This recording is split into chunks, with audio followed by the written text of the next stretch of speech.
সম্মানিত দর্শকবৃন্দ, আসসালামু আলাইকুম ওয়া রহমাতুল্লাহ। আশা করি আপনারা সবাই ভালো আছেন, সুস্থ আছেন। আজ আমরা আল কুরআনে অতীত জাতির ইতিহাস 14 পর্ব হযরত হুদ আলাইহিস সালাম ও আদ জাতির ইতিহাস সম্পর্কে আলোচনা করতে যাচ্ছি। আজকের পর্বে হযরত হুদ আলাইহিস সালাম ও আদ জাতির ইতিহাস শোনার আমন্ত্রণ রইল। সূরা হুদের 50 থেকে 60 আয়াতে, সূরা আল মুমিনুনের 31 থেকে 41 আয়াতে, সূরা ফুরকানের 38 আয়াতে হযরত হুদ আলাইহিস সালাম ও আদ জাতির ইতিহাস সম্পর্কে আলোচনা করা হল। সূরা আল মুমিনুনের 31 থেকে 41 আয়াতে বলা হয়েছে যে, আদ জাতির প্রতি আমরা তাদের ভাই হুদকে পাঠিয়েছি। সে বলল, হে আমার জাতির লোকেরা, তোমরা আল্লাহর দাসত্ব কবুল করো। তিনি ছাড়া তোমাদের কোনো ইলাহ নেই। তোমরা তো শুধু মিথ্যা ইলাহ বানিয়ে নিয়েছ। হে আমার জাতির লোকজন, এই কাজের জন্য আমি কোনো মজুরি চাই না। আমার পুরস্কার তো তাঁর জিম্মায়, যিনি আমাকে সৃষ্টি করেছেন। তোমরা কি আদৌ বুদ্ধি বিবেচনা প্রয়োগ করবে না? হে আমার জাতির লোকেরা, তোমাদের রবের নিকট ক্ষমা চাও, আর তোমাদের তাঁর দিকেই ফিরে যেতে হবে। তিনি তোমাদের জন্য আকাশের দুয়ার খুলে দিবেন এবং তোমাদের বর্তমান শক্তি ও ক্ষমতা আরও বৃদ্ধি করে দিবেন।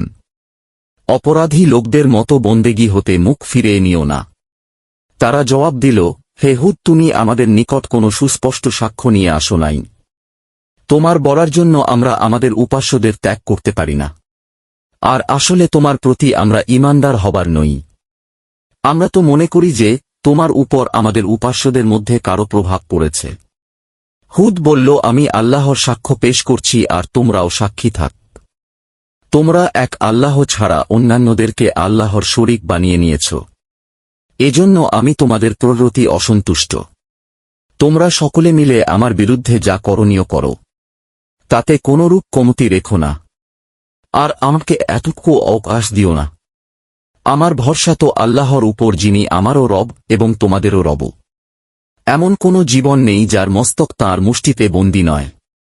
নিঃসন্দেহে আমার রব সোজা পথের উপর আছেন। তোমরা যদি মুখ ফিরে থাকো তবে থাকতে পারো। আমি যে পয়গাম সহ তোমাদের নিকট প্রেরিত হয়েছিলাম তা আমি তোমাদের নিকট পৌঁছে দিয়েছি।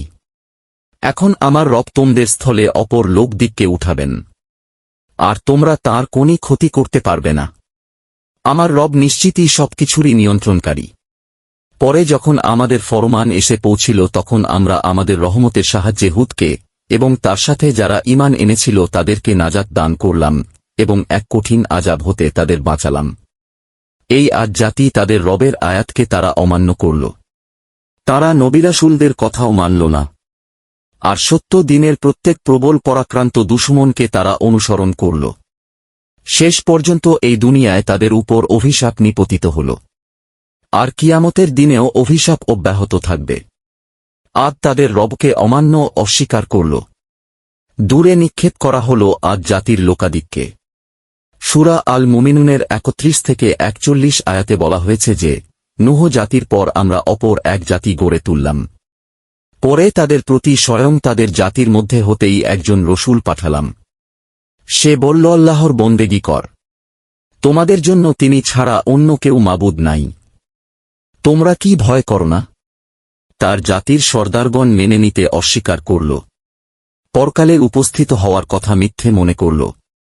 যাদেরকে আমরা দুনিয়ার জীবনে সচ্ছল স্বচ্ছন্দ করে রেখেছিলাম তারা বলতে লাগল যে, এই ব্যক্তি কিছুই নয়, বরং তোমাদের মতো একজন মানুষ। তোমরা যা খাও সেও তাই খায়, আর যা তোমরা পান কর সেও তাই পান করে। এখন তোমরা যদি নিজেদের মতোই একজন মানুষের আনুগত্য করো তবে তোমরা তো ক্ষতিগ্রস্ত হলে। এ লোক তোমাদের বলে যে, তোমরা যখন মাটি হয়ে যাবে এবং হাড়ের খাঁচা থাকবে তখন তোমাদেরকে কবর হতে উঠানো হবে। অসম্ভব, অসম্ভব এই ওয়াদা যা তোমাদের সাথে করা হচ্ছে। জীবন কিছুই নয়, শুধু এই দুনিয়ার জীবন একমাত্র জীবন। এখানেই আমাদেরকে মরতে ও বাঁচতে হবে, আর আমরা কখনই পুনরুত্থিত হব না। এই ব্যক্তি আল্লাহর নামে শুধু মিথ্যা কথাই রচনা করে। আমরা এর কথা মেনে নিব না। রসূল বললেন, হে আমার রব, এ লোকেরা আমাকে মিথ্যা বলছে। এ ব্যাপারে তুমি আমাকে সাহায্য করো। জবাবে বলা হল, সে সময় নিকটে যখন এরা নিজেদের কৃতকর্মের দরুন অনুতাপ করবে। শেষ পর্যন্ত ঠিক মহাসত্য অনুসারে এক বিরাট দুর্ঘটনা এসে তাদেরকে গ্রাস করে ফেলল। আর আমরা তাদেরকে আবর্জনার মতো করে ফেলে দিলাম। দূর হ জালেম জাতি। সূরা ফুরকানের ৩-৮ আয়াতে বলা হয়েছে যে আদ, সামুদ ও রসবাসীকে এবং মাঝখানের শতাব্দীর বহু সংখ্যক লোককে ধ্বংস করে দেওয়া হয়েছে। আজকের ভিডিও এই পর্যন্তই শেষ। ভিডিওটি শুনতে কেমন লেগেছে তা কমেন্টে লিখার অনুরোধ করছি। ভিডিওটি শুনতে ভালো লাগলে সবাইকে ভিডিওটি শেয়ার ও সাবস্ক্রিপশন করার অনুরোধ রইল। আজকের পর্বে হযরত হুদ আলাইহিসসালাম ও আদ জাতির ইতিহাস কুরআন থেকে আলোচনা করা হল। আগামী পর্ব হযরত হুদ আলাইহিসসালাম ও আদ জাতির বাকি ইতিহাস শোনার আমন্ত্রণ রইল। আল্লাহ হাফিজ। আসসালামু আলাইকুম ওয়া রাহমাতুল্লাহ।